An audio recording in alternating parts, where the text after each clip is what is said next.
Le vieillissement du visage est inéluctable. Il se fait vers la descente des tissus, avec le temps, du fait de la gravité.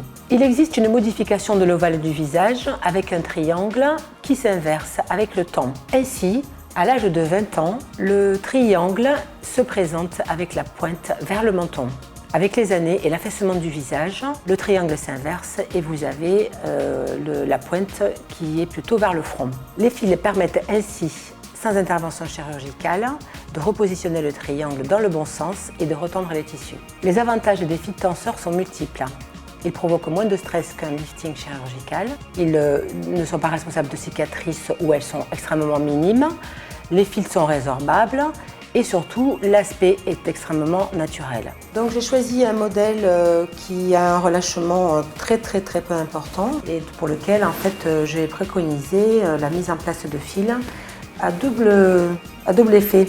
Un effet de retention qui va donner un aspect vraiment plus sympathique au visage et un effet préventif puisque ça va prévenir l'aggravation de ce petit relâchement. Donc je réalise le schéma de traitement que je vais réaliser et en général je dessine le chemin des fils que je vais positionner.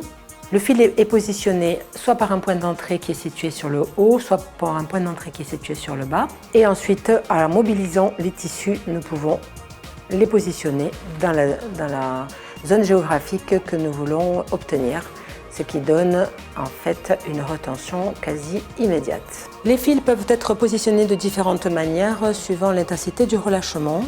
Donc nous pouvons avoir des fils qui sont positionnés ainsi, ce sont des doubles fils que nous faisons aboutir jusqu'à la hauteur du sillon pour bien étendre le sillon. Nous en positionnons aussi un autre en L, dans ce cas de figure, si le relâchement est un peu plus important et concerne l'ovale du visage. Ainsi, nous avons deux points d'ancrage avec des doubles fils et nous pouvons aussi en positionner au niveau du cou si cela est nécessaire et s'il existe un relâchement au niveau du cou. Nous procédons ensuite au marquage des points d'anesthésie. Je vais juste dessiner mes points d'anesthésie dans les zones où je vais déposer quelques millilitres d'anesthésiant locale suivant le trajet que je vais donner à mes fils. J'utilise de la xylocaïne simple ou adrénalinée que je vais injecter donc dans ces petits points d'entrée. Je vais attendre quelques minutes le temps que l'anesthésie se fasse. Une fois que mon anesthésie est faite, je vais donc commencer à positionner le fil. Et par exemple, dans ce type de schéma que j'ai réalisé ici, je vais plutôt positionner ce genre de fil qui va être positionné ainsi.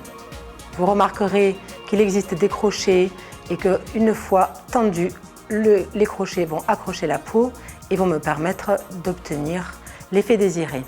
Il existe aussi ce type de fil que l'on va utiliser pour des relâchements un peu moins importants et que l'on peut positionner d'une manière plus simple. Donc en monofil, ainsi en réalisant un maillage. Ils ont l'avantage aussi de pouvoir permettre une retention et le même raffermissement que pour les précédents fils. Il existe plusieurs types de fils qui sont tous biodégradables, ayant les mêmes caractéristiques. Et comme je l'ai expliqué, certains sont équipés de crochets et d'autres non. Je peux utiliser les PDO qui sont des petits fils courts que l'on va positionner dans différentes zones du corps.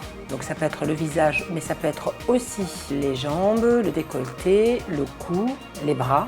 Mais je peux aussi utiliser des fils avec des crochets, comme vous pouvez le voir ici. Et ces crochets, en fait, sont installés et mis en position dans le derme et permettent d'accrocher le tissu du derme et pour le remonter.